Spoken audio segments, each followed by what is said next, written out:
সবাইকে good morning. আমি Shrabani S.B স্বপ্ন পূরণে নিয়ে চলে আসলাম নতুন ব্লগ। ঘড়িতে এখন বাজে ঠিক সকাল 7টা। আজকের ব্লগ ভিডিওটা এখন থেকে শুরু করছি, সঙ্গে থাকো এবং দেখতে থাকো।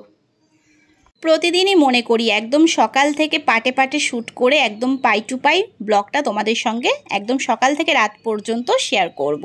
কিন্তু কোথাও না কোথাও সেই খামতি আমার থেকেই যায়। যেমন ধরো আজকে একদম সকাল সকাল উঠেছি, 7টা থেকে ব্লগটা শুরু করেছিলাম ঠিকই, কিন্তু ব্লগটাকে এগিয়ে নিয়ে যেতে পারিনি। অর্ধেক কাজ প্রায় সংসারের হয়ে গেছে, তারপর ব্লগটা আবার নতুন করে শুরু করলাম। প্রথমেই দেখলে উচ্ছে দিয়ে পেঁপে দিয়ে আলুর একটা তরকারি, আর তারপর দেখলে ভেন্ডি দিয়ে আলু দিয়ে পোস্ত সর্ষে বাটা দিয়ে একটা তরকারি বানিয়ে নিয়েছি। আর এখন বানিয়ে নিচ্ছি মুগ ডাল ফোড়ন দিয়ে লাউ ঘন্ট। এই লাউটা পিসি শাশুড়িমার বাড়ি থেকে বরমশাই নিয়ে এসেছিলো, সেটা তো তোমাদেরকে দেখিয়েইছিলাম তখন। আর চলো এবার চিংড়ি মাছটা রান্না করব। একদম গরম তেলে লবণ হলুদ মাখিয়ে মাছগুলোকে ছেড়ে দিলাম, হালকার উপর ভেজে উঠিয়ে নেব। তারপর একে একে রোজকার যা মশলাপাতি সব কিছু দিয়ে বেশ একদম চম্পেস করে রান্না করে নেব চিংড়ি মাছটা।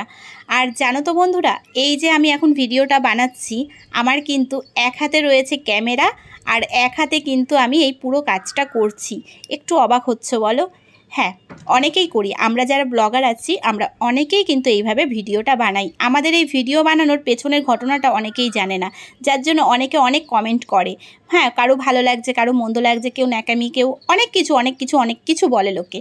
কিন্তু আমরা এই যে ঘরে বসে মেয়েরা ছোট্ট ছোট্ট কাজ করে, যেটা আমরা প্রত্যেকদিন নিয়মিত সংসারে করছি, সেগুলোই তোমাদের সঙ্গে শেয়ার করছি। আর তোমরা দেখছো সেখান থেকে আমাদের ছোট্ট কিছু উপার্জন হচ্ছে। তো এই কাজটাকে সবাই সবসময় সম্মান করো, ভালোবাসো, যে না, মানুষ ঘরে বসে কিছু চেষ্টা করছে এবং সেটাকে উৎসাহ দাও। যারা অশ্লীলভাবে কিছু করে সেই ব্যাপারটা তো আলাদা, সেই দিকটা তো বাদই দিলাম। কিন্তু আমরা কিছু ব্লগার তো আছি যারা আমরা সভ্যভাবে করি, তো আমাদের অন্তত সেই জায়গাটা দেওয়া হোক, এটুকুই আর কি। তো যাই হোক, দেখলেই রান্নাঘরের রান্নাবান্না সব কিছু আমার কমপ্লিট হয়ে গেছে। লাস্ট ছিল মাছের ঝোল, সেটাও হয়ে গেছে। তারপর মাকে ওষুধ দিয়ে চলে আসলাম ছাদে। আর সকালবেলা 2 বালতি কেচে মেলেছিলাম, তো একদম খটখটে হয়ে গেছে, মানে শুকিয়ে গেছে, সেগুলোকে উঠিয়ে নিচ্ছি। আর বরমশাইকে বলেছিলাম একটু ক্যামেরাটা আমার দিকে তাক করতে, ও নিজের দিকে তাক করে কি বোঝাতে চাইলো আমি বুঝলাম না। তো যাই হোক, তো ওগুলোকে তুলে নিচে রেখে আসলাম, সাথে বাবা মার জামাকাপড়ও ছিল ছাদে, সেগুলোকেও রেখে আসলাম। আর এখন 3টে ক্যাথা মেলে দিচ্ছি, এগুলোকে মেশিনে চিপেছি, আশা রাখছি বিকেলের মধ্যে শুকিয়ে যাবে। লম্বা একটা সময়ের পর এতক্ষণে তোমাদের সামনে আসতে পেরেছি। এতক্ষণ ধরে একটুও সময় পাইনি, মানে সকাল থেকে একটার পর একটা কাজ চলছে, যার জন্য ক্যামেরার সামনে মানে তোমাদের সামনে আসা হয়ে ওঠেনি, জানো তো।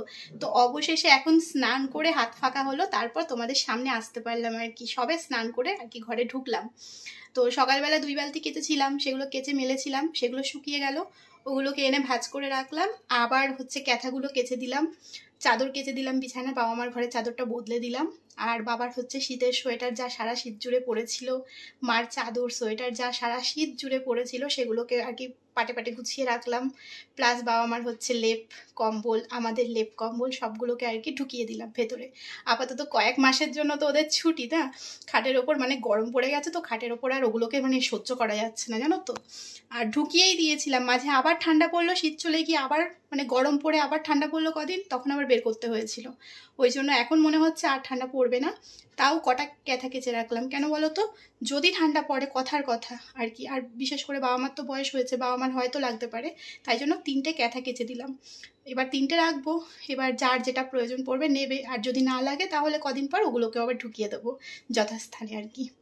তো চলো এখন একটু বসি, হাঁপিয়ে গেছি জানো তো, আজকে প্রচুর কাজে ব্যস্ত ছিলাম। তো এখন একটু এডিটের কাজ করব, তারপরে দুপুরে খাওয়া দাওয়া আছে ব্যাপার।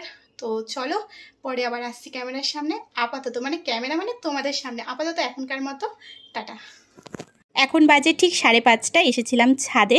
তো এই ফুলটা সকালে ফুটেছিল, বাবা আজকে লক্ষ্য করেনি, তো আমি উঠিয়ে নিচ্ছি। যেহেতু জবা ফুল কাল তো আর ঠাকুরকে দেওয়া যাবে না, একদম গুটিয়ে যাবে। তো যেহেতু 6টা বাজেনি, সন্ধ্যা লাগেনি, তাই ফুলটাকে উঠিয়ে নিলাম। এখন গিয়ে ঠাকুরের চরণে দেব, সন্ধ্যা দেব, চা করব, তারপর রুটি তরকারি করে অদিতিদের বাড়ি যাব।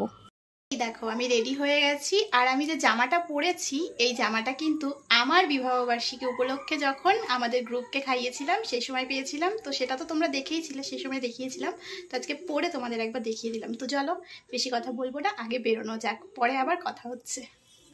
এই দেখো চলে এসেছি অদিতিদের বাড়িতে একদম দলবদ্ধ হয়ে আমরা সকলে। আর এসে বসতে না বসতেই হাতে চলে আসলো শরবতের গ্লাস, সেটা খাচ্ছিলাম, পাশাপাশি ভিডিও করছিলাম।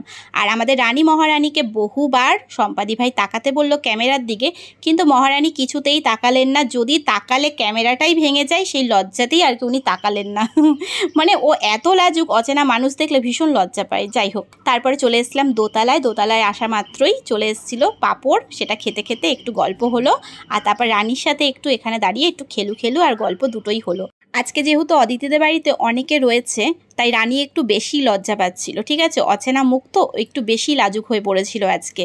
তো যাই হোক, আর হ্যাঁ তোমাদের একবার বলে দিই, অদিতিদের বাড়িতে তো গিয়েছি আমরা। অদিতি হলো সম্পাদি ভাইয়ের বউ, আর সম্পাদি ভাইয়ের শ্বশুর বাড়ি আর বাপের বাড়ি কিন্তু গায়ে গায়ে, জানো তো, একই পাড়ার মেয়ে একই পাড়ার বউ। আর হ্যাঁ, তোমাদের তো বলাই হয়নি যে আজকে কেন আমরা অদিতিদের বাড়িতে গিয়েছি। অদিতির বিবাহ বার্ষিকী ছিল 21শে ফেব্রুয়ারিতে, আর সেই উপলক্ষেই আজকে আমাদের গ্রুপকে খাওয়ানোর একটা ব্যাপার ছিল। আর সাথে কিন্তু ওরও টুকটাক আত্মীয় স্বজন ছিল। তো সবাইকে নিয়ে একটা সুন্দর সন্ধ্যা আমরা কাটালাম। তো চলো, খাওয়া দাওয়া পর্বে চলে এসেছি, এবার যাব হচ্ছে বাড়ি। তো দেখো বাড়ি চলে এসেছি, আর এসে বরমশাইয়ের জন্যও কিন্তু বাড়িতে এসে গরম গরম ভাত আর এই যে মাংস রান্না করে নিয়েছি। তো এবার ওকে সাজিয়ে দিলাম, ও খাক আস্তে ধীরে, আমি এবার নিন্দ্রায় যাব। আর তোমাদের ব্লগটা কেমন লাগলো জানিও, ভালো লাগলে অবশ্যই একটা লাইক করে দিও ভিডিওতে।